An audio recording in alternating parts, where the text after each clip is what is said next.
Hello and नमस्कार। एक बार फिर से आप सभी का स्वागत है और हम आज मैटलैब के चैप्टर 2 पर बात करने वाले हैं। लेकिन बेसिकली हमने पिछले क्लास में जब हम प्रॉब्लम्स बना रहे थे उस प्रॉब्लम्स को थोड़ी सी हम कंटिन्यू करते हुए उसको आज थोड़ा सा पूरा कर लेते हैं। 2-4 क्वेश्चंस बाकी थे और फिर हम लोग सेकंड चैप्टर पे आएंगे। ये मोटा मोटी छोटा सा टॉपिक्स होने वाली है आज चैप्टर 2 के अंदर। आइए बात करते हैं फटाफट। उससे पहले हम चैप्टर 1 की ये कुछ क्वेश्चंस है जो आज आपके सामने करवा देते हैं। पिछले क्लास में हमने सेकेंड नंबर तक के बी पोर्शन तक के क्वेश्चंस को कर लिए थे। आज हम लोग यहाँ पर थर्ड क्वेश्चंस के और फोर्थ क्वेश्चंस के ए और बी पार्ट को कंप्लीट करेंगे। इतना कर लेते हैं तो हमारे पास मोटा मोटी पूरी एक ओवरव्यू पता लग जाएगा कि आखिर हमें क्वेश्चंस किस तरीके से टैकल करते हुए हमें बनानी होगी। ये हम काम कर सकते हैं या उम्मीद है तो हम 5 नंबर तक भी कर सकते हैं। आइए फटाफट हम इस चर्चाओं को आगे बढ़ाते हैं ताकि आपको एक बेहतर अंडरस्टैंडिंग मिल सके। ठीक है जी, आइए फटाफट हम थर्ड के पहले यानी कि ए नंबर के क्वेश्चंस पे डिस्कशंस कर लेते हैं। यहाँ पर बेसिकली इस क्वेश्चंस को सबसे पहले समझते हैं, फिर हम इसके लिखने की आइडिया आपके सामने रखेंगे। यहाँ पर अगर आप देखें तो यह स्क्वायर रूट 10 है प्लस 3.7 का होल स्क्वायर है अपॉन यानी डिवाइड में है लॉग बेस 10 के साथ 1365 प्लस में 1.9 और वहाँ पर बाद में मल्टीप्लाई किया गया है 15। तो हम बेसिकली उसी तरीके की अंदाज में इसे लिखने की कोशिश करेंगे। हम बेसिकली यहाँ पर जब देखते हैं तो हमारे पास है 15, हमने बेसिकली लिखा है 15 इंटू है इन सारे नंबर के साथ, तो हम इंटू का सिंबल दिए। एक हमारे पास एक बड़ा ब्रैकेट है जिसके अंदर वो पूरी सारी चीजें हैं, तो हम एक बड़ा ब्रैकेट भी यहाँ पर दे सकते हैं। बेसिकली कोई दिक्कत नहीं है। आगे बढ़ेंगे, यहाँ है स्क्वायर रूट 10, तो हम यहाँ पर लिखेंगे स्क्वायर रूट ऑफ 10, सीधा सीधी इतनी बात है। प्लस यहाँ पर है 3.7 का होल स्क्वायर, तो हम एक्सपोनेंशियल पावर 2 देंगे। अब बेसिकली क्या है कि इन दोनों नंबर को ये पूरे नंबर डिवाइड कर रहा है, तो हम एक ब्रैकेट दे रहे हैं ताकि दोनों एक साथ कवर हो जाए। फिर डिवाइड के रूप में हमें इतना लिखना है, तो हम ऐसे स्लैश देंगे, डिवाइड वाला स्लैश जो हमारे पास आती है। इस ब्रैकेट को थोड़ा देर के लिए हटाते हैं, बाद में इसके लिए पूरा एक बड़ा ब्रैकेट हम दे देंगे। यहाँ पर log 10 है, तो हम सीधा सीधी log 10 पहले लिखेंगे बेस के साथ और यहाँ लिखेंगे 1365 प्लस में हम यहाँ पर लिखेंगे 1.9 और फिर यहाँ पर भी ब्रैकेट देंगे क्योंकि ये दोनों नंबर मिल करके इसको डिवाइड कर रही है। अब ये जो बड़ा ब्रैकेट था उसके लिए एक ब्रैकेट हम यहाँ पर डालेंगे, तो बेसिकली ये क्वेश्चन हमारे पास रेडी हो चुका है। इसे आप नोट डाउन करते चले, हम बढ़ेंगे नेक्स्ट क्वेश्चंस पर और थर्ड के बी पार्ट पर हम लोग इसको सॉल्व करने की कोशिश करते हैं। यहाँ बेसिकली इस क्वेश्चन को समझ लेते हैं। यहाँ है 16 माइनस 216 अपॉन में 22, उसको मल्टीप्लाई किया गया है 2.5 का पावर 3 के साथ, फिर डिवाइड किया गया है 1.7 की पावर 4 प्लस में 14 एंड प्लस में √2050 का फोर्थ रूट हमारे पास पावर के रूप में दिख रही है। तो हम बेसिकली इसे कैसे लिख सकते हैं? अगर हम इस क्वेश्चन को लिखने की कोशिश करें तो सबसे पहले हम 2.5 का यहाँ पर पावर 3 करेंगे, मल्टीप्लाई के रूप में इतना सारा टर्म है तो हम यहाँ पर मल्टीप्लाई का सिंबल देंगे। यहाँ ब्रैकेट है हमारे पास है 16 माइनस में 216 को कौन सा डिवाइड कर रहा है तो 22, तो हम यहाँ पर 22 डिवाइड में लिख दिए। बेसिकली तौर पर इन सारे नंबर को कौन सा नंबर डिवाइड कर रहा है तो ये डिवाइड कर रहा है, तो बेसिकली हम डिवाइड का सिंबल देंगे। यहाँ पर हम लिखेंगे 1.7 टू दी पावर यहाँ पर सीधा सीधी 4 एंड प्लस में हम लिखेंगे 14, और क्योंकि ये दोनों नंबर मिलकर के इसको डिवाइड कर रहा है तो हम एक यहाँ पर ब्रैकेट डाल सकते हैं। ठीक है, यहाँ पर अगर हम बात करेंगे तो प्लस हमारे पास क्या है 2050 है, यहाँ पर फोर्थ रूट है तो हम इसके होल पावर में लिखेंगे 1/4 पावर, ये हम लिख सकते हैं। बेसिकली हम इसको ऐसे लिख सकते हैं या इसको लिखने की एक और टेक्निक है जो हमने आपको बहुत पहले ही कंसेप्ट के क्लास में बताए थे कि बेसिकली हम इसके nth रूट ऐसे लिख सकते हैं, nth रूट और 2050 और यहाँ पर कॉमा दे करके 4 अगर हम लिखते हैं तब भी हमारे पास ये करेक्ट होकर के आ जाने वाली है। तो हमने इसके बी पार्ट को भी कवर कर लिया है। अब हम आते हैं फोर्थ वाले में ए पार्ट के ऊपर चर्चाएं करेंगे, फटाफट करेंगे। देखिए किस तरीके से हम इस पे काम करते हैं। अगर आप बेसिकली यहाँ पर देखो तो ये नंबर 2.3 का होल स्क्वायर है, इंटू में 1.7 है और बेसिकली उसको डिवाइड किया गया square root of this and this number के स्क्वायर के साथ। तो हम बेसिकली उसी के आइडिया लेकर के इसमें लिखने की कोशिश करेंगे। सबसे पहले हम लिखेंगे 2.3 का पावर यहाँ पर 2 लिखेंगे, एक्सपोनेंशियल पावर 2 है, इंटू किया गया है 1.7, तो हम यहाँ इंटू करेंगे 1.7। बेसिकली हमारे पास ऐसे लिख सकते हैं। डिवाइड के रूप में करना है तो हम यहाँ पर बेसिकली डिवाइड का एक सिंबल देंगे। यहाँ पर सबसे पहले एक बड़ा सा स्क्वायर रूट आ रहा है तो हम बड़ा सा स्क्वायर रूट देंगे, उसके अंदर ही तो ये सारा नंबर है, तो उसके लिए हम एक बेसिकली एक बड़ा ब्रैकेट दे करके काम करेंगे। यहाँ पर देख रहे हैं कि हमारे पास है 1 माइनस में 0.8 का एक्सपोनेंशियल पावर 2 है, यहाँ पर पावर 2 है, फिर इन दोनों का होल पावर 2 है हमारे पास, प्लस तो प्लस है हमारे पास, यहाँ है 2 माइनस यहाँ पर है स्क्वायर रूट, तो हम स्क्वायर रूट ऑफ यहाँ पर 0.87 लिखेंगे, और बेसिकली इन दोनों का होल स्क्वायर है तो हम बेसिकली यहाँ पर होल स्क्वायर देंगे। होल स्क्वायर के जगह पर बेसिकली आप कैसे लिखोगे, तो सीधा सीधी मतलब ये है कि हम एक्सपोनेंशियल पावर 2 लिखेंगे, ठीक है। ये वाला यहाँ पर आएंगे, बेसिकली ये लिखाएगा इस तरीके से एक्सपोनेंशियल पावर 2 एंड प्लस में यहाँ भी एक्सपोनेंशियल पावर 2। तो हम इस तरीके से इस चीज़ों को समझ करके चल सकते हैं। बेसिकली ये हमारे पास रिजल्ट के रूप में आने वाली है, तो हम ऐसे लिखते हुए आगे बढ़ेंगे। उसी तरीके से हम फोर्स के बी पार्ट को भी यहाँ बेसिकली तौर पर हम सॉल्व कर लेते हैं। आइए फटाफट, यहाँ पर अगर आप देखें तो ये बहुत ही सिंपल सा क्वेश्चन है, इसे हम ट्राई कर लेना चाहेंगे। यहाँ पर है 2.34, तो दिस मीन्स 2.34 हम बेसिकली ये लिखेंगे, ठीक है। ब्रैकेट देना है 2, नहीं देना है कोई बात नहीं, हम यहाँ पर नहीं देंगे। चलो जी, अगर कोई जरूरी पड़ता तो देते 2.34। यहाँ पर 1/2 है, इसको मल्टीप्लाई किया गया है 2.7 के साथ, तो हम यहाँ मल्टीप्लाई का सिंबल देंगे 2.7, ठीक है। एक बड़ा सा ब्रैकेट है वो दे देते हैं। 5.9 का एक्सपोनेंशियल पावर 2 है तो हम 2 लिख दिए, माइनस 2.4 का एक्सपोनेंशियल पावर 2 है तो हम बेसिकली 2 लिख दिए, एंड यहाँ पर प्लस में हमारे पास है 9.8 और मल्टीप्लाई किया गया है log 51, तो यहाँ पर हम मल्टीप्लाई का सिंबल दे करके log यहाँ पर 51 लिखेंगे, तो बेसिकली ये क्वेश्चन हमारा बन के रेडी हो जाएगा। इसी तरीके से हम 5th नंबर के क्वेश्चंस में आते हैं और वहाँ पर हम देखने की कोशिश करते हैं कि किस तरीके से हमें पूछा गया है। इससे ज़्यादा फिर टफेस्ट हमारे पास क्वेश्चंस नहीं पूछे जाएंगे, तो बेसिकली अगर हम इसको कर लेते हैं तो फिर हमारे लिए बहुत ही आसान सा टॉपिक्स हो जाने वाले हैं कि हम इस चीज़ों को बहुत बारीकी से लिख करके चल सकते हैं। यहाँ पर अगर आप इस क्वेश्चन को देखते हैं तो साइन के अंदर है 7π/9, तो हम इसको बेसिकली ऐसे लिख सकते हैं। अगर हम यहाँ पर देख रहे हैं तो हम इस प्रॉब्लम्स को ऐसे लिख सकते हैं, साइन हम यहाँ पर लिखेंगे πi यानी pi, और यहाँ पर हम डालेंगे 7। अगर आप चाहो तो इंटू वहाँ पर डाल सकते हो, लिख ही लो, ठीक ठाक है। आपको ये चीज़ें लिख लेनी ज़्यादा बेहतरीन होगी कि हम यहाँ पर 7 इंटू यहाँ पर सीधा सीधी पाई एंड अपॉन में यहाँ पर 9 है तो हम सीधा सीधी 9 लिख दिए।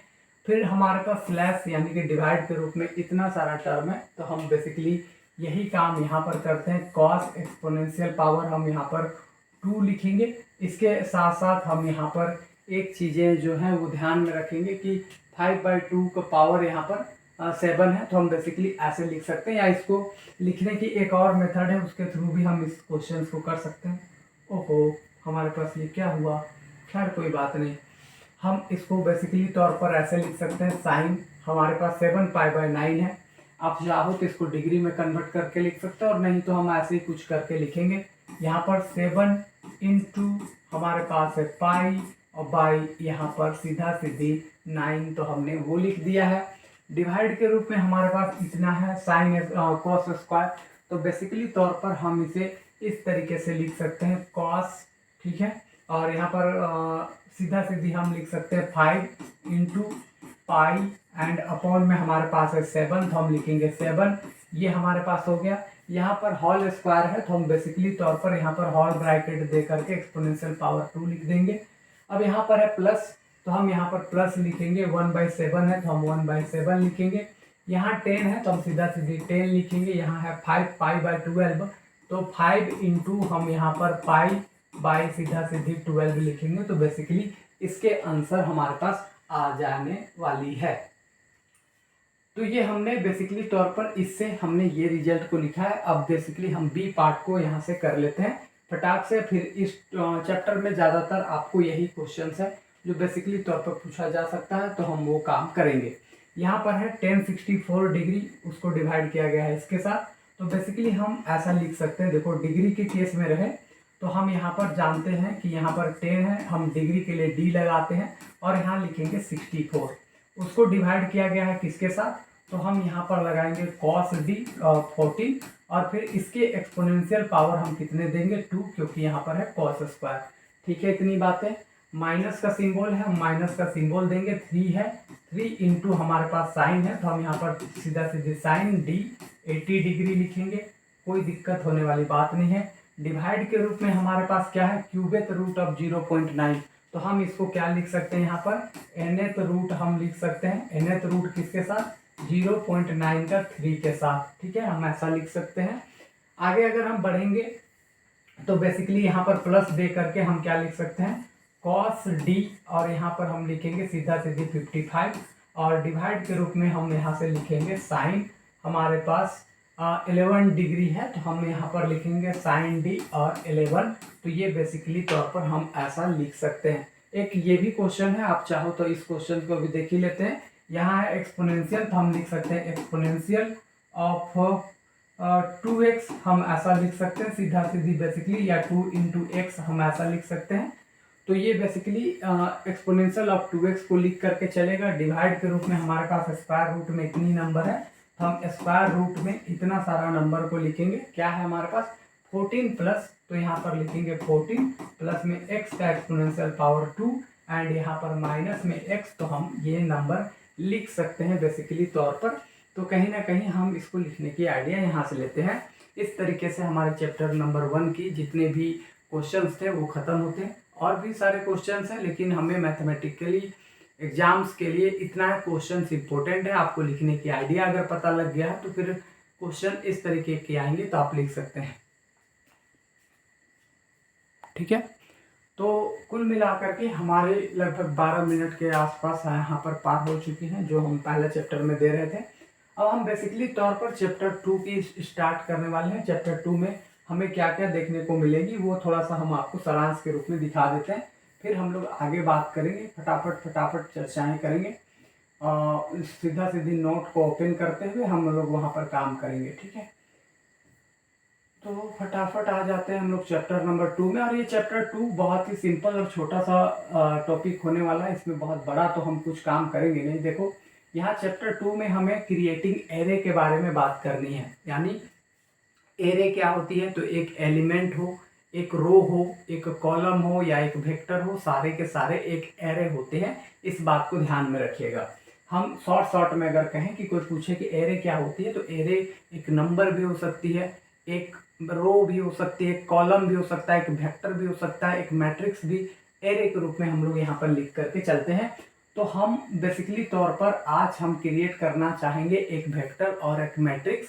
किस किस रूप में क्रिएट किया जा सकता है, जैसे आप जानते हो आइडेंटिटी मैट्रिक्स कैसे बनाया जा सकता है, एक मैट्रिक्स जिसके सारे एलिमेंट 0 हो कैसे बनाया जा सकता है, ट्रांसपोज कैसे किया जा सकता है, डायगोनल मैट्रिक्स कैसे लिखा जा सकता है, कोई मैट्रिक्स में एलिमेंट कैसे ऐड कर सकते हैं, कुछ डिलीट कैसे कर सकते हैं, इन तमाम चीज़ों के बारे में आज की इस क्लास में होने वाली है। नेक्स्ट चैप्टर में फिर हम लोग चर्चाएं करेंगे इसके ऐड, सब्ट्रैक्शंस, डिविजन्स, इन सब बातों पर। लेकिन आज हम बस मोटा मोटी एक मैट्रिक्स, एक वेक्टर्स को बनाना सीख रहे होंगे बहुत ही शॉर्टली तरीके से। लेकिन इस चैप्टर में हमें क्वेश्चंस कैसे पूछे जाते हैं वो भी आपको एक बार दिखा देते हैं ताकि आपको पूरी बातें की आइडिया हो सके। इसे बेसिकली छोटा क्वेश्चन 1-2 नंबर के लिए आपसे पूछेगा, उससे वैसे इस चैप्टर में और कोई लेना देना 3-5 आपको नहीं करनी है। बस एक बार क्वेश्चन दिखाते हैं, फिर नोट ओपन करते हुए फिर आपको पूरी चैप्टर का सारांश दे करके ख़त्म कर देंगे इस चैप्टर को। ठीक है, एक बार आप क्वेश्चंस देख लें तो आपको एक सीधा सीधी व्यू पता लग जाएगा कि आखिर इस चैप्टर में हमें किस लेवल तक की अंडरस्टैंडिंग चाहिए। ठीक है, खुल जा सिम जल्दी जल्दी जल्दी जल्दी। यहाँ पर काफ़ी पेजेज दिख रही हैं, लेकिन हम उसको मोटा मोटी 4-5 पेज के अंदर हम लोग ख़त्म करेंगे उस नोट के सहारे। देखो बेसिकली अगर हम देखें तो 2.11 प्रॉब्लम्स में अगर हम बात करेंगे तो create a row vector that has with the following element this this this, यानी एक रो वेक्टर के ऊपर हमें पहला प्रॉब्लम को बनाना है। फिर यहाँ रो वेक्टर हमें पता करनी है, कॉलम वेक्टर बनाना है, उसी तरीके की चीज़ें यहाँ पर है। उसके बाद आगे अगर देखोगे तो 2 vector with the 9 equality space element with the first element 81, last element 12। तो ये सब आइडिया हम लोग बना रहे होंगे कि एक वेक्टर बनाओ जिसका पहला एलिमेंट 81 हो, लास्ट एलिमेंट 22 हो या 12 हो, इस तरीके का वेक्टर बनाना सीखेंगे। वेक्टर क्या है, मैट्रिक्स क्या है, आप कंफ्यूज मत हो, अभी तुरंत चर्चाएं करेंगे, काम खत्म हो जाएंगे। फिर आपको आगे आ जाएगा तो ये आपसे पूछेगा, देखो आप ये मैट्रिक्स बना लो, मैट्रिक्स में कुछ एलिमेंट को गायब कर दो, इस तरीके की क्वेश्चन वो पूछेगा। फिर जैसे ये मैट्रिक्स बना हुआ है तो इस मैट्रिक्स में क्या पॉसिबिलिटी है, लाइन स्पेसेस क्या है, इन तमाम चीज़ों पर भी हम लोग चर्चाएं करेंगे। 4/6 का एक मैट्रिक्स बना लो, ऐसा कुछ बोल देगा। या 4x3 का मैट्रिक्स बनाओ जिसमें 3 और 4 का एलिमेंट 8 हो। ऐसा छोटा छोटा बस एक मैट्रिक्स, जैसा हम लोग मैथमेटिक्स में मैं एक मैट्रिक्स बनाते थे ना 4x3 का, 3x4 का आइडेंटिटी मैट्रिक्स ट्रांसपोज करते थे diagonal element, just like this. ऐसा ही यहाँ पर क्वेश्चन पूछे गए हैं बेसिकली तौर पर। आप चाहो तो एक बार आप इसकी पीडीएफ भी पढ़ोगे तो आपको पूरी अंदाजा लग जाएंगी। हम इसमें समय गवाते हुए, मतलब समय ना गवाते हुए हम नोट पर पहुँचते हैं। वहाँ पर जब नोट पर पढ़ा भी रहे होंगे तो वो आपको बेसिकली तौर पर बता भी रहे होंगे कि देखो इससे इस लेवल की क्वेश्चंस वो क्रिएट कर सकता है। और ये चैप्टर उतनी इम्पोर्टेंट नहीं है क्योंकि हम इससे 1 या 2 मार्क्स की एक्सपेक्टेशंस रखते हैं, इससे ज़्यादा वेटेज ये चैप्टर नहीं रखती है, क्योंकि कोई भी क्वेश्चन एक शॉर्ट लेवल पर ही आंसर देती है इस चैप्टर के अंतर्गत। फटाक से शुरुआत करते हैं। उम्मीद है कि आप इन सारे लेक्चर्स को एक इंजॉयबल तरीके से आप सीख रहे होंगे। तो फटाफट ये हमारा एक नोट हो गया जो मेरे प्रयासों द्वारा बनाया गया है, तो इसके लिए आप हमारे सहयोगी दल के साथ जुड़े हैं तो ठीक ही है। आइए फटाफट चर्चाएं कर लेते हैं। हम लोग की शुरुआत हो रही है chapter 2 creating array, creating a 1 dimensional array. हम लोग एक 1 डायमेंशनल एरे क्रिएट करना सबसे पहले शुरुआत में सीखने वाले हैं। आइए फटाफट देखो होता कैसे है। समझ लो कि मान लो कि हमने एक डाटा आपको दे दिया, वो डाटा इस तरीके से है कि 2002 में इतना पॉपुलेशन था, 2001 में इतना, 2002 में इतना, 2003 में इतना परसेंट, इसमें इतना परसेंट और 2005 में इतनी परसेंट। हमने एक डाटा आपके सामने रखा है। बेसिकली तौर पर हम जब यही डाटा को, जो ऊपर में जो आप नंबरिंग देख रहे हैं 2000 से लेकर के 2005 तक, जब हम इस तरीके के ब्रैकेट में लिखते हैं, जनरली तौर पर जब हम मैटलैब के अंदर इस तरीके से लिखते हैं और लिखने के बाद जब हम इंटर प्रेस करते हैं तो वो डाटा हमें शो करने लगती है। लेकिन जब हम इस तरीके की फॉर्म में जब इन सारे डाटा को लिखते हैं तो हम इसी को एक वेक्टर कहते हुए चलते हैं। इस बात को दिमाग में रखिएगा। यहाँ पर 127, 130, 136, 145, 158, 160 है। जब हम इस तरीके की ब्रैकेट में जब हम लिख करके इन सारे डाटाओं को एक साथ रख रहे हैं तो हम बेसिकली तौर पर इसे एक वेक्टर कहते हुए चल रहे हैं। क्लियर है इतनी बातें? अब बेसिकली तौर पर हम मान लेते हैं कि आपके पास 3 एक्सिस है, X axis, Y axis, Z axis. यहाँ कोई पॉइंट इंडिकेटेड है, मान लो 2, 4, 5 है। अगर हम चाह रहे हैं कि मैटलैब के अंतर्गत हम इसे एक पॉइंट को इंडिकेट करते हुए चलें, एक वेक्टर के रूप में हम इसे लिखें, तो बहुत आसान सा बात है कि ये पॉइंट है। तो हम पॉइंट को पता करने के लिए बस वो पहचान में आ जाए, PNT पॉइंट के लिए लिख रहे हैं। AH का मतलब हो गया A, इस वाले पॉइंट का अगर हम नाम दे देते हैं A, तो उसके लिए वो A यूज कर रहा है। H मीन्स आपको वो हॉरिजॉन्टली लिख करके दे रहा है, यानी 2, 4, 5। ठीक है, इतनी बात है।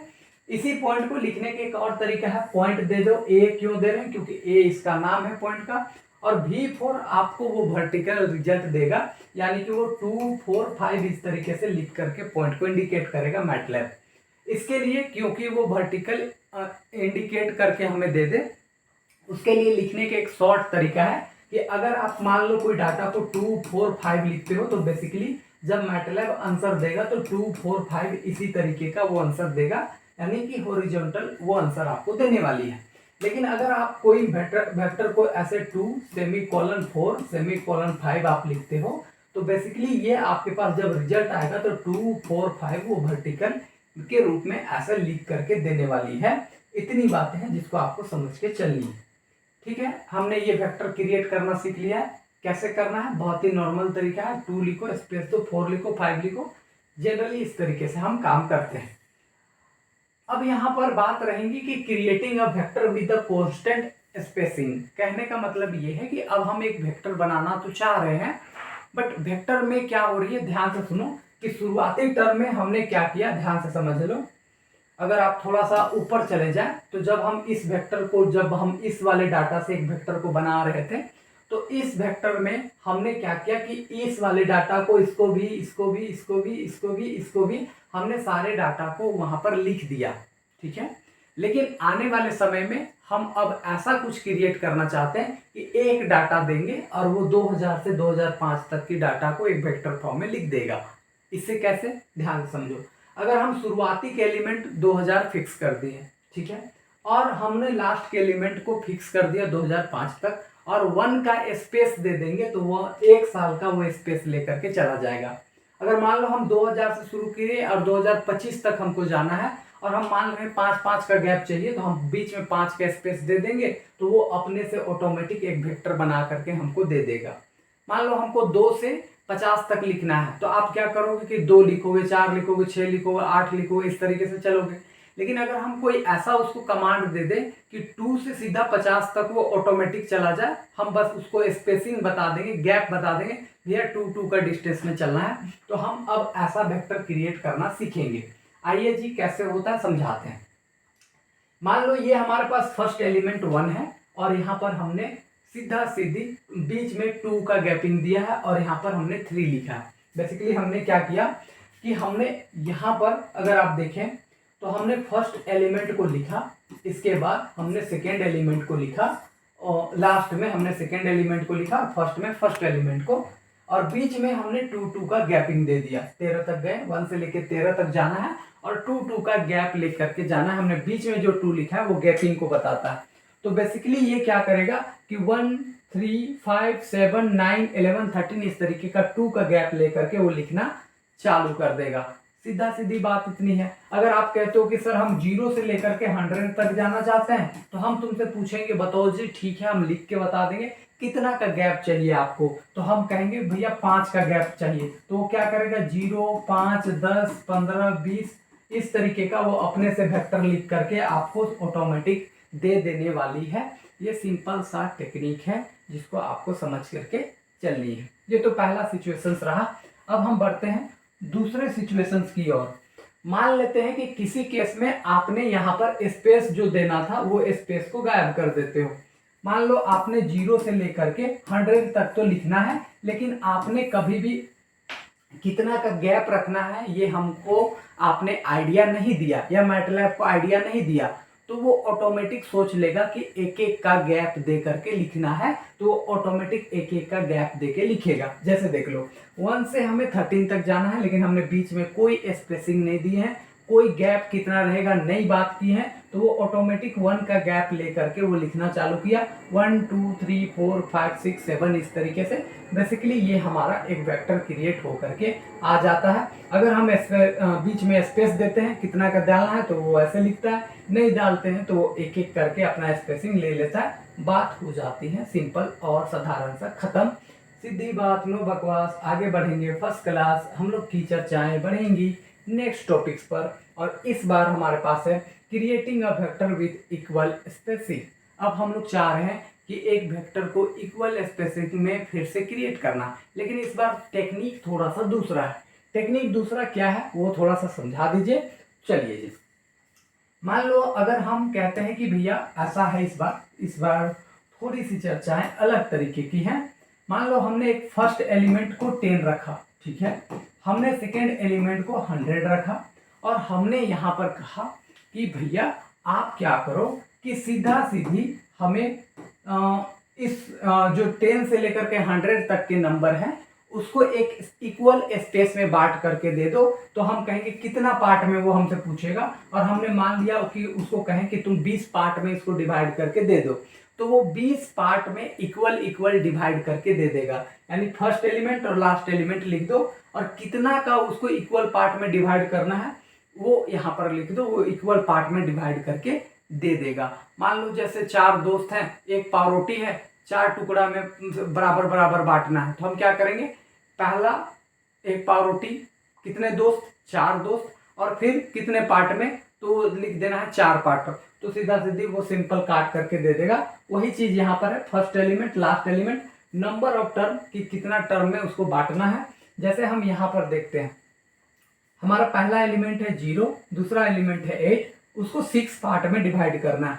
तो बेसिकली उसने क्या किया, पहले में 0 0 लिया, फिर 1.6, 3.2, 4.8, 6.4 और 8.0। अब ये देख लो 6 पार्ट आ गया, 3 और 3 6 पार्ट में। तो बेसिकली वो इस तरीके से वो आपके सामने क्रिएट करके दे देता है, बहुत ही सिंपल और साधारण वे में। तो उम्मीद है ये छोटी सी चीजें आपको समझ में आई होंगी। तो कहने का मतलब बस इतना है मेरे दोस्त, आराम से आप इसको समझ करके चल सकते हो। सीधा सीधी बातें हैं, सीधी बात, नो बकवास। आगे बढ़ेंगे, फर्स्ट क्लास। चलिए जी, चर्चाओं को आगे बढ़ाया जाए। अब क्रिएटिंग अ 2 डायमेंशनल एरे, अब हम एक मैट्रिक्स को क्रिएट करना सीखेंगे। एक मैट्रिक्स जो आपने बेसिकली तौर पर 3x2 का, 4x5 का, इस तरीके की बाकी सारे कॉपी में मैट्रिक्स तो बनाया होगा। मैटलैब में हम मैट्रिक्स को कैसे बनाएंगे, बहुत ही सिंपल सा लॉजिक्स है। हम सबसे पहले यहाँ पर वेरिएबल नेम को असाइन करेंगे। Variable name A B C D कुछ भी हो सकता है। आपका नाम अगर ए से स्टार्ट होती है तो ए लिख दीजिए, एन से स्टार्ट होती है एन लिखिए, पी से स्टार्ट होता है पी लिखिए। भाई लिखने की तो कुछ भी हद हो सकती है, क्या ही कहें, कोई अपनी और अपने वालों का भी नाम लिख सकते हैं। तो इसी में अगर हम बात करेंगे तो फर्स्ट रो के एलिमेंट को लिखना है, सेमीकोलन देना है। सेकेंड रो के एलिमेंट को लिखना है, सेमीकोलन देना है। थर्ड रो के एलिमेंट को लिखना है, सेमीकोलन। आप जितना भी बनाना चाहते हो वहां तक लिखो, सेमीकोलन देते देते लिख सकते हो। जैसे बेसिकली हम यहाँ पर देख सकते हैं, हमने क्या लिखा, 5, 35, 43, एक रो के एलिमेंट को लिखा, सेमीकोलन दिए। दूसरे रो के एलिमेंट को लिखे, सेमीकोलन दिए। तीसरे रो के एलिमेंट को लिखे और बस हमारे पास क्या था, मैट्रिक्स बना के उन्होंने दे दिया। 5, 35, 43, 4, 76 एंड 81, 21, 32, 40। तो बेसिकली वो एक मैट्रिक्स बना करके आपको दे देगा, बहुत ही सिंपल सा है। आप कहोगे कि एक नया मैट्रिक्स बना करके दे दो मेरे दोस्त, जहां पर 1, 2 सेमीकोलन, 3, 4 सेमीकोलन, 5, 6 सेमीकोलन। तो बेसिकली आपको क्या करेगा, 1, 2, 3, 4, 5, 6 का एक मैट्रिक्स बना करके अब आपको दे देगा। सिंपल सा, साधारण सा वो आपको ऑपरेट करके दे देने वाला है। थोड़ी सी देख लेते, फिर हम लेक्चर को आगे बढ़ाएंगे। बेसिकली बाद में ऐसा होता है कि कई बार लेक्चर रिकॉर्ड करते हुए फिर वो डिलीट हो जाती है, देखना पड़ता है। खैर कोई बात नहीं, हम लोग आगे बढ़ते हैं। सीधा साधारण सा ऑप्शन। अब यहाँ पर मेनली जो आपसे क्वेश्चन पूछा जाएगा यहाँ से इम्पोर्टेंट है, वो बहुत बार आपसे पूछता है एक जीरो मैट्रिक्स बनाने के लिए, वंस मैट्रिक्स बनाने के लिए या आइडेंटिटी मैट्रिक्स बनाने के लिए। तो यहाँ से एक क्वेश्चन ऑब्जेक्टिव तौर पर भिड़ने के चांसेस रहेंगे। अब आते हैं जी, कैसे बनाएंगे, क्या बनाएंगे, वो थोड़ा समझाते हैं। अगर हमको एक जीरो मैट्रिक्स बनानी है, और जीरो मैट्रिक्स में ऐसा कि जितने रो या कॉलम का बनाना है उसको लिखनी है। पहले आपको यहाँ पर एक वेरिएबल नेम असाइन कर देना है। जेड आर कर सकते हो, ए लिख सकते हो, बी लिख सकते हो, सी लिख सकते हो, इससे कोई मैटर नहीं करता। इधर आप कुछ लिखो, लेकिन इधर आपको जीरोज लिखना है और जितने रो और कॉलम का बनाना है उसको लिखना है। मान लो हम 3 रो और 4 कॉलम का बनाना चाहते हैं, तो आप 3, 4 लिख करके ब्रैकेट बंद कर दो। तो सीधा सीधी वो क्या करेगा, 3 रो का आपके पास और 4 कॉलम का यहाँ पर एक मैट्रिक्स बनाएगा जिसकी सारी एंट्रीज 0 हो जाएंगी। अब यहाँ पर आगे बढ़ेंगे। आप चाह रहे हो कि एक ऐसा मैट्रिक्स बनाए जिसके सारे एलिमेंट 1 हो जाए, तो आप क्या करोगे, यहाँ पर यहाँ वेरिएबल नेम आप कुछ भी दे दो, डजेंट मैटर। बट अगर आप सारे एलिमेंट को वंस बनाना चाहते हो तो आप यहाँ पर वंस लिखोगे इक्वल्स टू के राइट में, और जितने ऑर्डर का बनाना चाहते हो तो भैया यहाँ मेंशन कर दो। जैसे हमने 2 रो और 4 कॉलम का बनाना चाहा, तो इन्होंने 2 रो और 4 कॉलम की हमें एक मैट्रिक्स बना करके सीधा सपाट आंसर दे दिया है। आगे बढ़ेंगे आइडेंटिटी मैट्रिक्स बनाने के ऊपर, और ये काफी इंपॉर्टेंट होने वाली है, वेरी वेरी इंपॉर्टेंट में से एक। यानी मेरे दोस्त यहाँ पर अगर आपको आइडेंटिटी मैट्रिक्स बनानी है, इधर हम वेरिएबल IDN लिख सकते हैं समझने के लिए कि हाँ एक आइडेंटिटी है। नहीं मन करे तो आप अपना नाम लिख दो, कोई प्रॉब्लम नहीं है, चलता है। बट राइट हैंड साइड में आपको ये केयर करना है कि यहाँ पर EYE ही आपको मेंशन करनी पड़ेंगी। इट इज द मस्ट है नेसेसरी, सफिशिएंट, सब घुसेड़ दो, ये जरूरी है, मतलब जरूरी है। ई वाई ई लिख करके एन जो ब्रैकेट है वहां पर आप जितने ऑर्डर का बनाना चाहते हो लिख दो, क्योंकि आइडेंटिटी मैट्रिक्स स्क्वायर मैट्रिक्स होती है, जितने रो उतने कॉलम, तो आपको एक ही नंबर असाइन करने की जरूरत होती है अंदर में। मान लो आप यहाँ पर 4 असाइन करते हो, तो 4x4 का एक आइडेंटिटी मैट्रिक्स बनाता। हमने 3 असाइन किया है, तो 1 0 0 0 1 0 0 0 1 एक आइडेंटिटी मैट्रिक्स बना करके उसने सिंपल सटीक तरीके से दे दिया है, और ये काफी इंपॉर्टेंट है। आगे बढ़ेंगे, समझ गए क्या? अगर आपसे कहता है, इसका मतलब है कि E बाई E अगर आपको 4 लिखा है, इसका मतलब क्या बोला कि 4x4 का आइडेंटिटी मैट्रिक्स आपको बनाने वो बोला है। तो बेसिकली आप 1 0 0 0 0 1 0 0 0 1 0 0 0 1 कर सकते हो गया, खत्म। Tata bye bye, see you tomorrow. आज मिलेंगे, कल मिलेंगे नए टॉपिक के साथ। आ जाइए, कुछ नोट पॉइंट है उस पर चर्चाएं कर लेते हैं।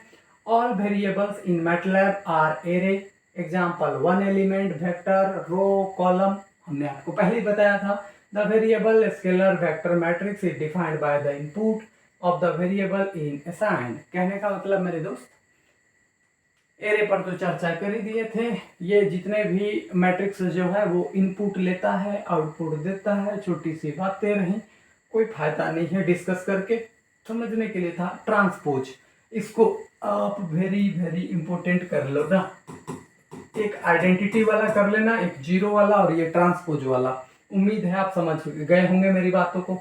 ट्रांसपोज आप जानते हो कि जब हम लोग किसी भी मैट्रिक्स का ट्रांसपोज करते हैं तो रो चेंज हो जाता है कॉलम में, कॉलम चेंज हो जाता है रो में। मेरे दोस्त, यहाँ पर एक मैट्रिक्स पहले बना लेते हैं। देख लो, ये मैट्रिक्स की एंट्री 2 3 4 है पहले रो की।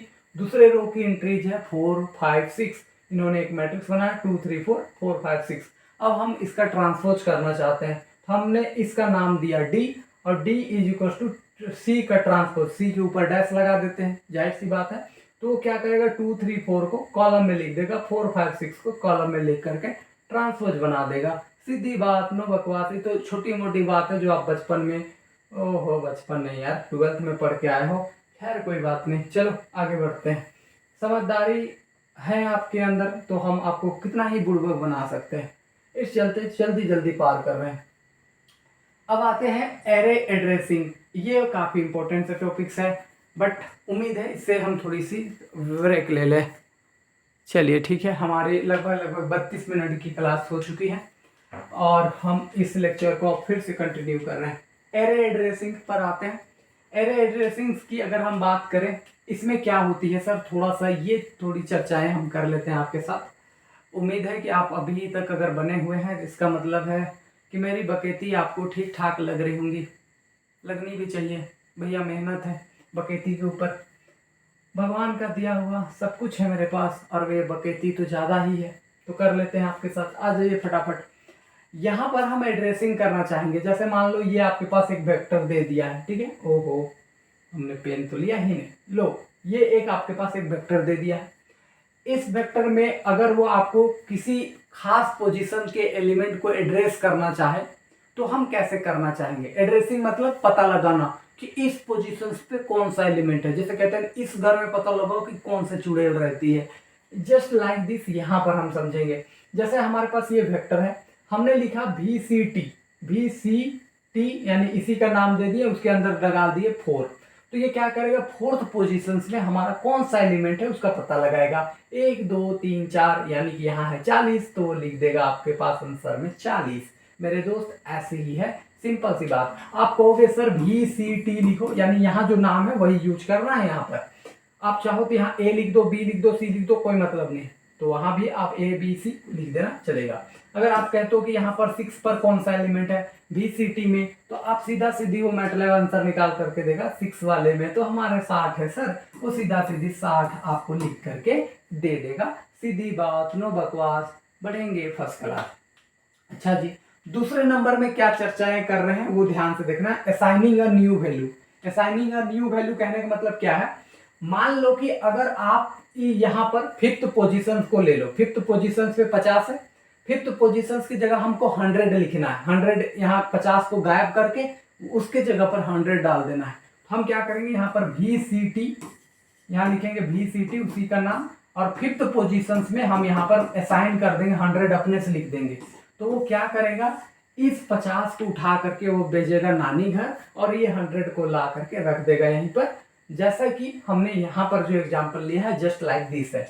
हमने VCT 6 को हमने 90 माना, तो 90 मानने के बाद उसने क्या किया कि 6th पोजीशंस पे जो एलिमेंट 60 था उसको हटा करके 90 खुद बैठ गया। इतना बदमाश है, नालायक है, दूसरा को भगा के खुद बैठ गया। खैर कोई बात नहीं, हम लोग आगे बढ़ेंगे।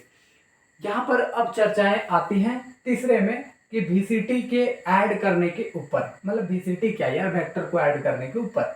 ध्यान से सुनो, VCT 2 लिखा हुआ है और VCT 7, यानी कहने का मतलब दूसरे पोजीशंस और 7वें पोजीशंस के एलिमेंट का ऐड करना है। अब आ जाओ, दूसरे पोजीशंस में हमारे पास है 20, 7वें पोजीशंस पे है मेरे पास 70, दोनों को जोड़ोगे तो कितना हो जाएगा 90। यहीं पर क्वेश्चन कर देता VC2 इंटू VCT 7, तो 20 इंटू 70 140 आ जाता। तो ये सिंपल एड्रेसिंग्स के क्वेश्चन है। नॉर्मली 1-2 बार आप प्रैक्टिस करते हो तो ठीक ठाक आपकी 1-2 नंबर के लिए ये चैप्टर आपको पूरी तरीके से क्लियर करके दे देगा। बहुत ज्यादा इसमें आपको पढ़ने की जरूरत नहीं है, नॉर्मल बात है। हम आ जाते हैं पेज नंबर 3 पर। यहाँ पर अगर हम बात करें, अच्छा आप घबराओ भी मत, बहुत ज़्यादा नहीं है, छोटी सी अब टॉपिक बचा हुआ, ज़्यादा आपको कुछ करने की ज़रूरत भी नहीं।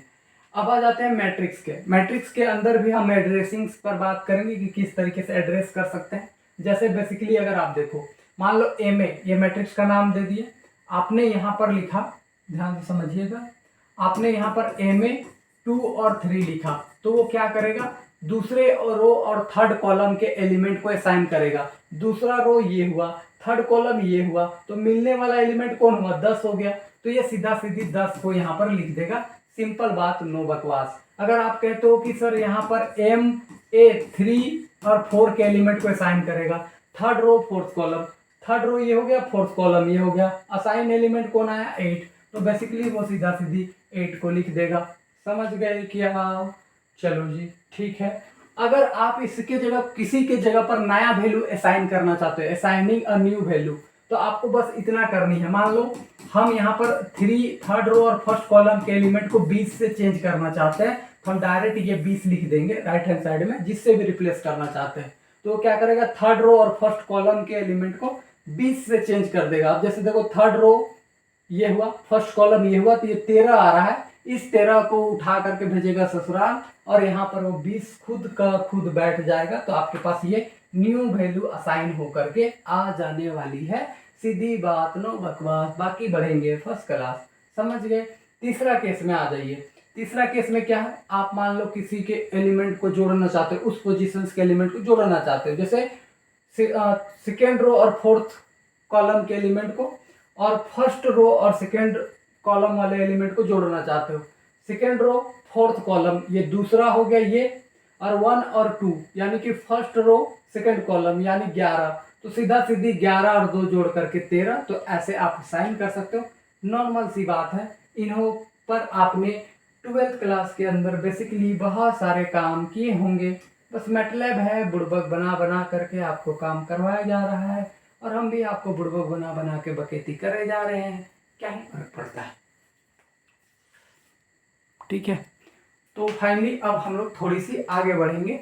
देखो जी, यहाँ पर using a columns in the addressings array, अब हम क्या करेंगे, एक के साथ जम्मा एलिमेंट को एड्रेस करना चालू करेंगे।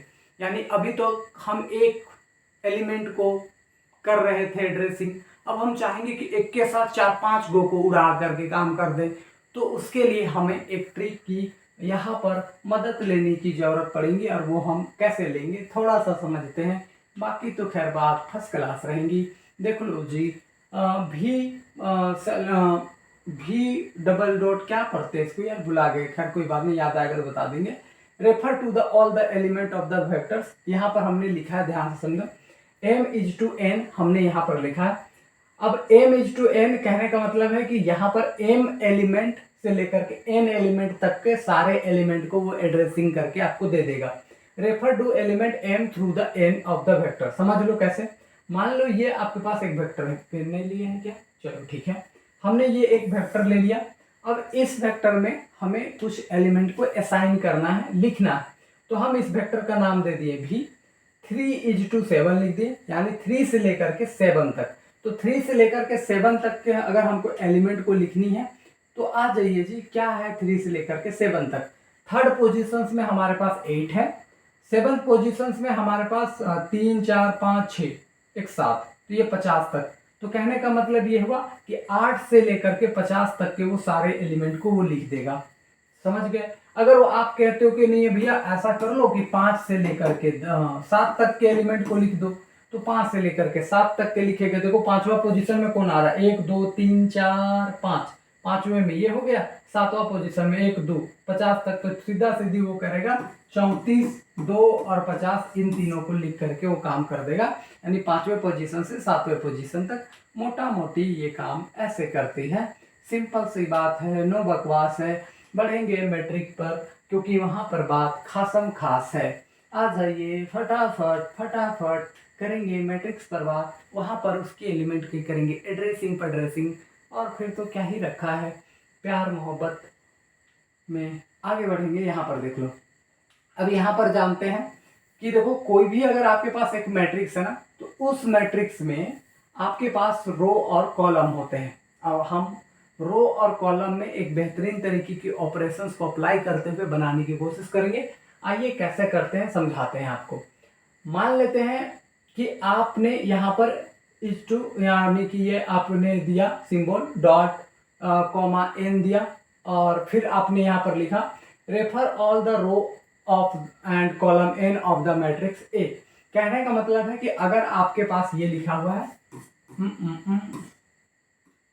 अगर आपके पास ये लिखा हुआ है दिस सिंबल एंड यहाँ पर ये हमारे पास लिखा हुआ है, तो अगर हम यहाँ पर ये कहते हैं कि कोई मैट्रिक्स के हर एक, यहाँ पर अगर ये सिंबल दिया हुआ है ना, अगर इधर कोई नंबर नहीं लिखा हुआ है और इधर कोई नंबर लिखा हुआ है, तो आपको समझ लेना है कि आपको सारे रो को लेनी है। अगर ये सिंबल है तो सारे रो को इंडिकेट करता है, और N4 उस खाली पार्टिकुलर कॉलम को इंडिकेट करेगा। ये ध्यान रखना है।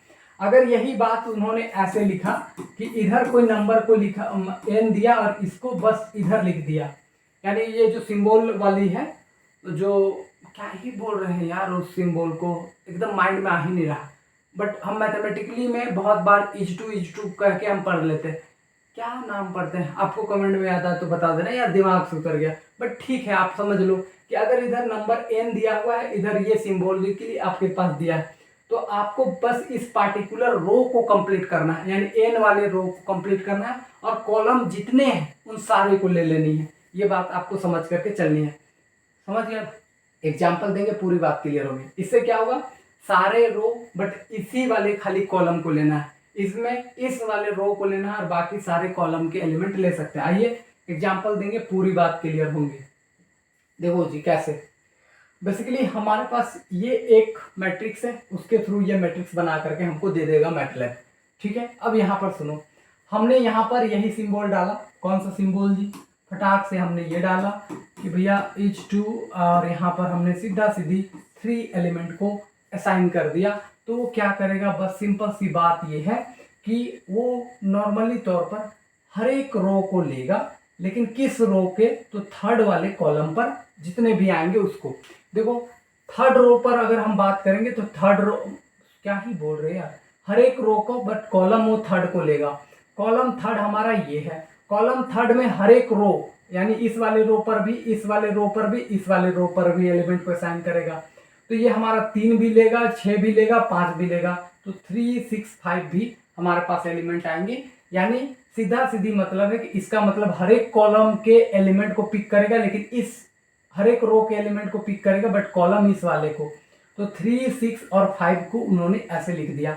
यही बात अगर आप समझो कि उन्होंने ऐसे लिखा होता कि वो 3:2, ये अगर उसने लिखा होता, इसका मतलब आपको थर्ड रो और हर एक कॉलम के एलिमेंट को लेनी है।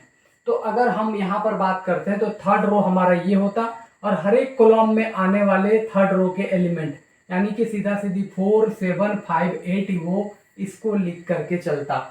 ठीक है। जैसे आप यहाँ समझने के लिए इसको समझ लीजिए, यहाँ पर सेकेंड रो, और सेकेंड रो में आने वाली हर एक कॉलम को आपको लेनी है। सेकेंड रो में आने वाली हर एक कॉलम को, सेकेंड रो में ये रहा, उसमें आने वाली हर एक कॉलम के एलिमेंट कौन है, 4 5 6 7, 4 5 6 7। यहाँ क्या था, थर्ड कॉलम में आने वाली हर एक रो, थर्ड कॉलम में आने वाली हर एक रो, दिस दिस दिस, तो 6 3 6 5, तो 3 6 5 लिख दिया।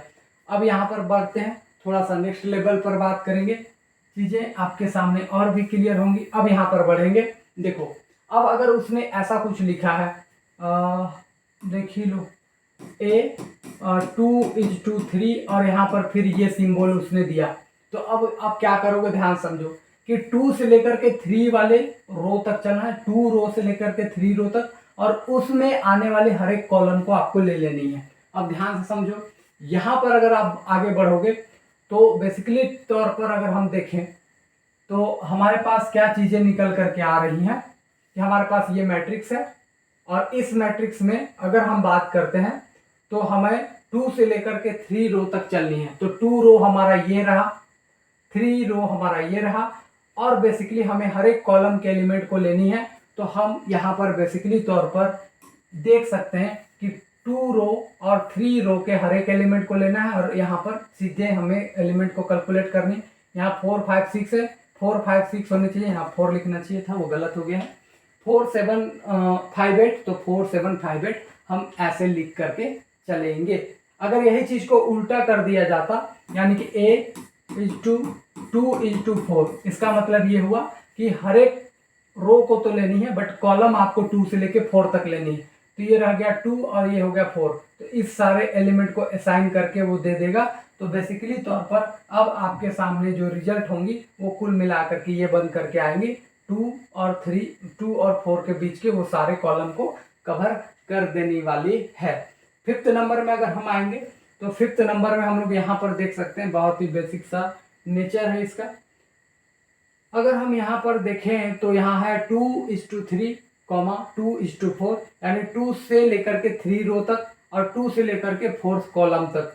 तो अगर बेसिकली अगर आप देखो, हम एक रेंडम एलिमेंट लिख रहे हैं, ध्यान से समझिएगा, 4 5 6 7 8 9 5 7 8 5 4 3 2 1 5 0 1 2 3 6 1 5 6 2, ये 7 जो भी लिख दिए। अब यहाँ पर अगर वो लिखता है 2 से लेकर के 3 रो तक, 2 से लेकर 3 रो, तो 2 रो ये हो गया हमारे पास, और 3 रो ये हो गया।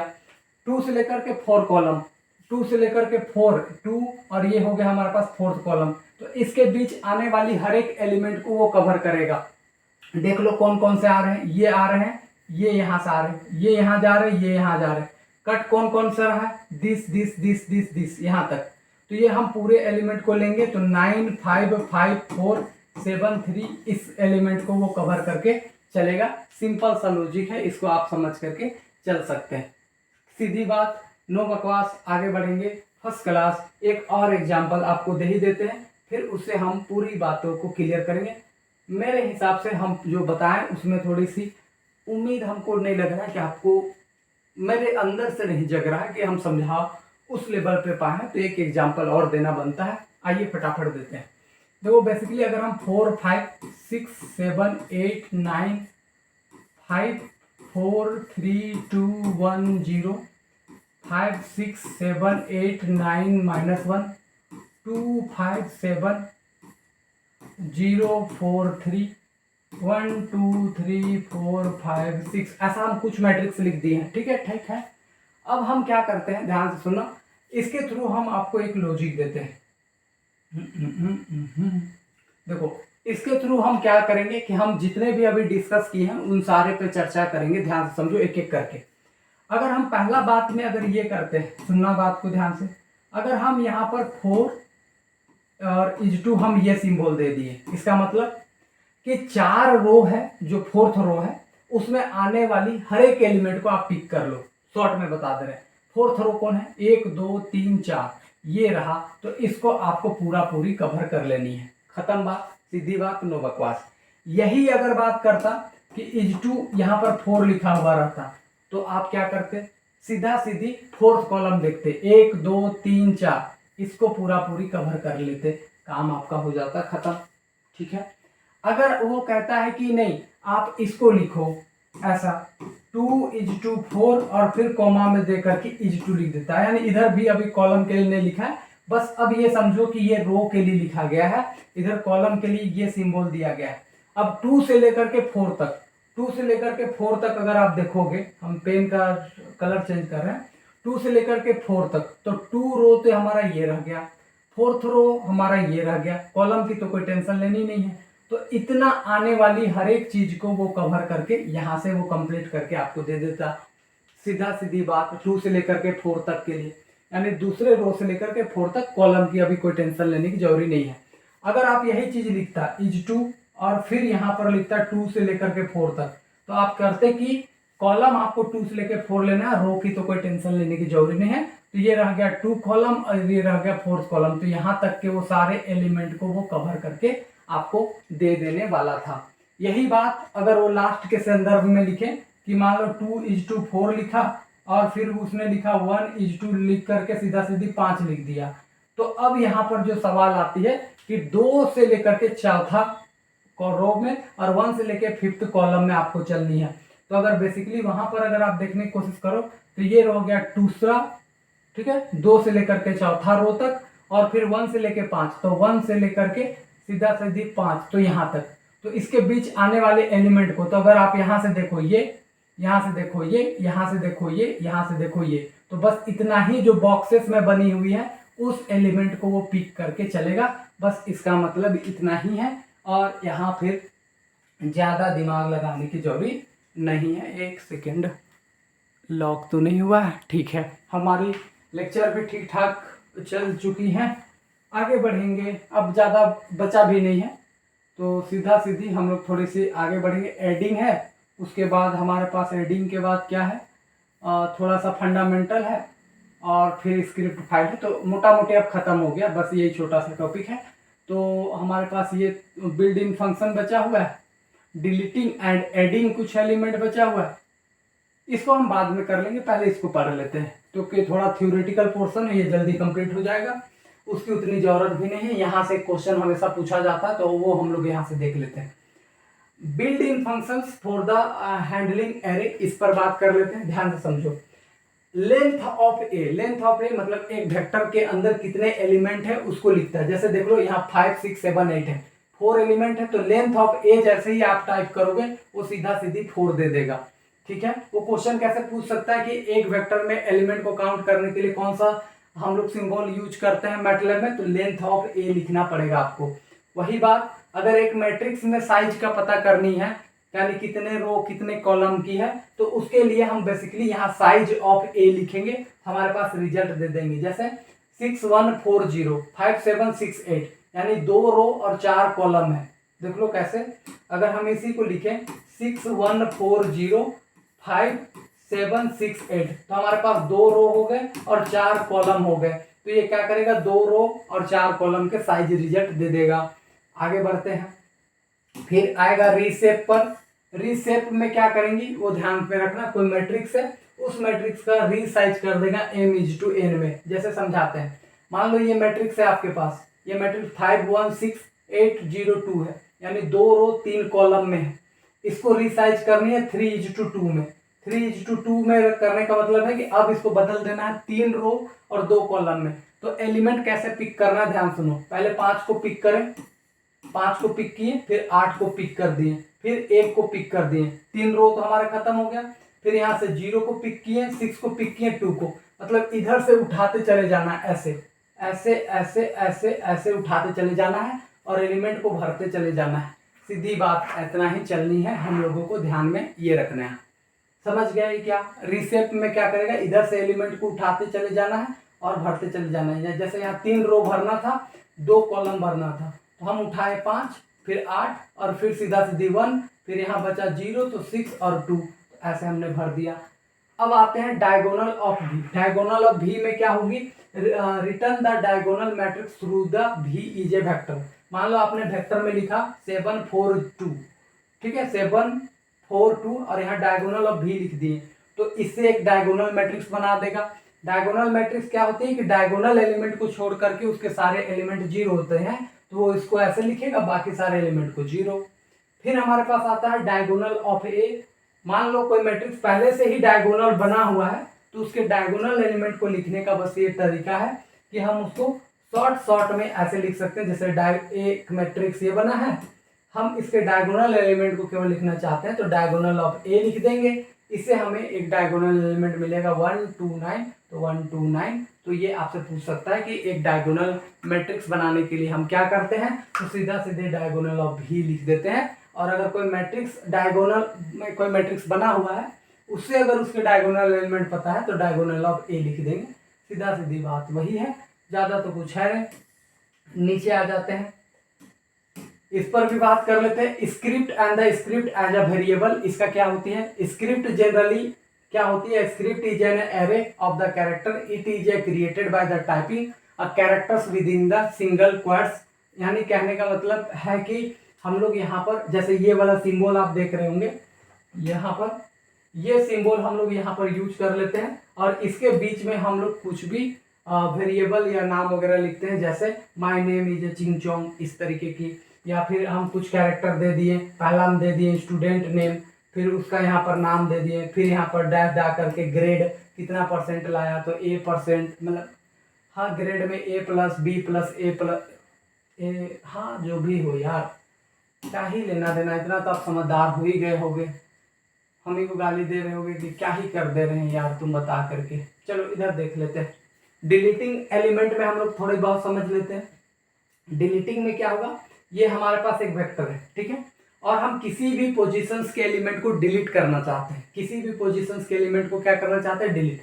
जैसे हम चाह रहे हैं 6 वाले एलिमेंट को डिलीट कर दे, 6 पोजीशन वाले एलिमेंट को डिलीट कर दे, तो 1 2 3 4 5 6, तो 55 जो यहाँ पर आप नंबर देख रहे हो उसको वो डिलीट करके आपको आंसर दे देगा। जैसे 2 8 40 ये लिख दिया, इसमें कहीं भी 55 नहीं है। सीधी बात, नो बकवास। अगर यही बात आप सीधा सीधी ऐसे लिखते हो 3:6 लिखते हो, यानी बीच में आप ये लगा दिए, तो 3 से लेकर के 6 तक के सारे एलिमेंट को डिलीट कर देगा। देख लो 3 में ये आता है, 6 में आपके पास कौन आता है, तो 6 में आपके पास सीधा सीधी 1 2 3 4 5 6, तो सीधा सीधी मोटा मोटी बात ये रही कि क्या करेगा यार, किसको डिलीट कर दिया उसने।